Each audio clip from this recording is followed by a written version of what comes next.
Good evening, everybody. This is Vonda Evans, and today I want to talk about checking your mental health. Many times I've been on social media and I have seen people recently who have lost loved ones tragically, who have gotten a bad diagnosis, who, just have gone through some real trauma, maybe lost a husband or wife. And it seems like, and it feels like when you're going through a very traumatic event, it feels like somebody's taking their fist and hitting you right in your brain. And it's like, it just, it's trauma. And, as time goes on, you may still feel that way. You start drinking, you may be prescribed something to relax you, some Xanax or some type of anxiety medicine. And what you realize is that, you just can't shake it. You're just depressed. You're just in a bad place. I'm going to share something with you. Many years ago, not long ago, a couple of years ago, I came home from work. It was a Friday. I believe I was off on a Monday.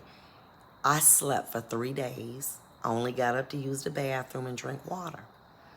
I went to work, and my good friend Cynthia said, "Judge, can I see you for a minute?" I said, "Yeah."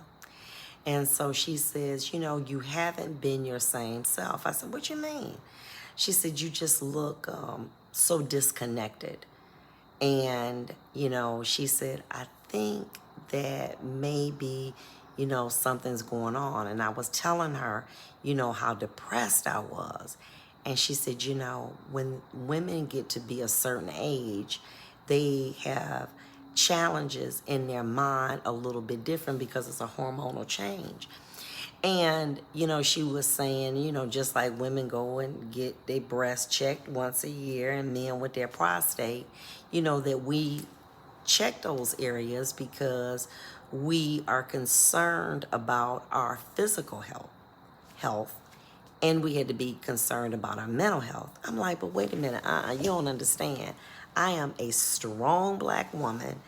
I cannot say, and I'm a judge, I cannot say I'm having some challenges. I can't do that. I'm sorry. No, I can't. She said, but on the bench, you tell people, that if, you encourage them to be their best, and that if they fall down, to get up. And I was like, wow, I do. And I had to think about that. I said, I don't want to be a hypocrite, because the same things that I'm telling the people that appear before me, I got to listen to myself. As a result, I went to the doctor, and I was telling them how I was so depressed, I couldn't shake it. I was sleeping all the time. I just was, just down. And as a result, the doctor put me on what was called a beta blocker. What's a beta blocker?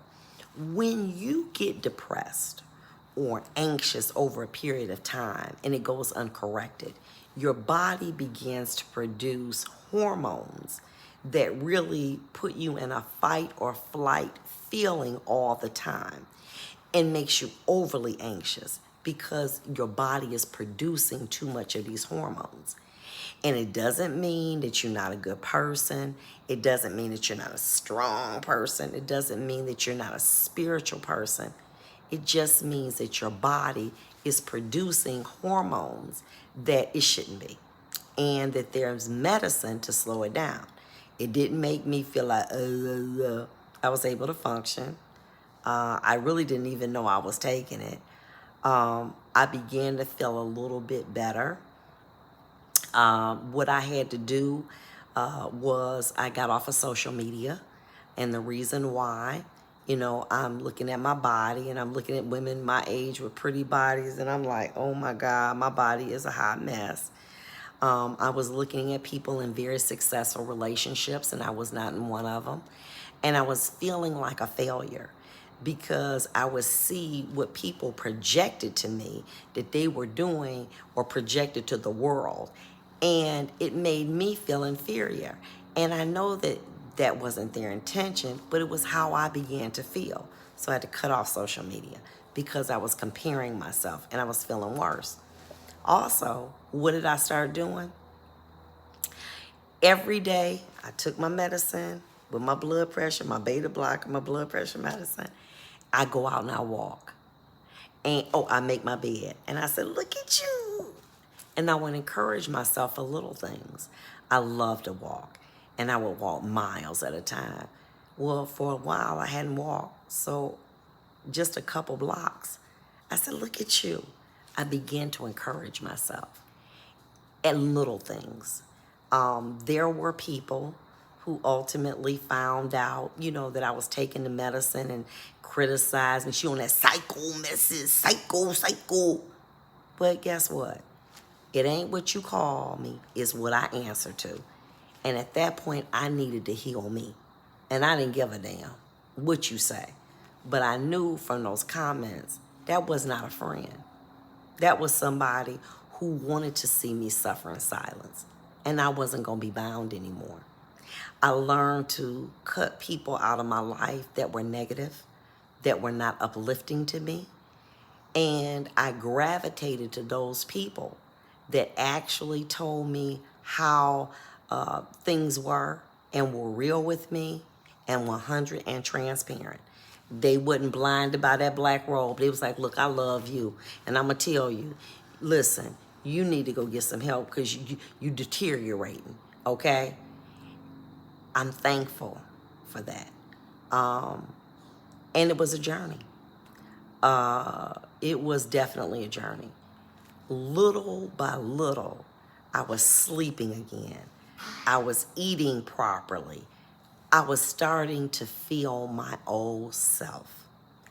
I wanted to share this with you because I don't know if you or someone you know may be challenged by a mental health setback. Well, I'm going to encourage you to get some help. I'm going to encourage you to do what my friend Cynthia said. Hey, girl, you sleeping too much. You drinking too much. You taking these pills. You got to stop. You depressed. You sad. You got to stop. And you got to go see somebody because you need some help. And I want you to be as courageous as I was and go and get some help. And I'm going to tell you, you're going to be a better person for that. Because it's no use in suffering in silence. It's like screaming underwater. It's you against you. And that's a hell of a battle. And what you have to be able to do is have the courage. Yes, the courage to do that. Medicine by itself won't cure anything. You have to start eating right. You have to eliminate stress out of your life. You got to eliminate stressful people. I don't care who they are, what their title is. If they're not no good to you, you got to let them go. Bye. We've been here long enough. I'm not going to continue to do this toxic. It's not working for me. So I love you. I don't care what your title is. You got to go. And you got to pamper your mind. And you got to do the things that make you a better person. And it starts with your mental health. Because if your mental health is off, it don't matter how much money you got. It don't matter how many cars you have. It don't matter anything because you are losing the battle against you. So if you know somebody who is having this challenge, would you share this video? If you yourself are having this challenge, I want you to listen to me. And I want you to listen good. And I want you to be that courageous and say, you know what? I'm worth saving. And it's a life changer. It changed my life. And if I have that challenge, hey, first one to the doctor, baby, listen, hey, I ain't right. And when we start to look at mental health as something that happens to people, And it's not a death sentence. It's just a detour on our journey. But we have to make sure that we check on that, especially African Americans, especially people with stressful jobs. Oh, they'll find out. I can't let anybody. To hell with them finding out. If something happened to you, they're going to find out anyway. So you might as well do something about it. Listen, I love you. And if you are being challenged, anxiety, depression, I want you to go to the doctor. I want you to see about that. I love you. And share this video if you know somebody who is suffering. Bye-bye.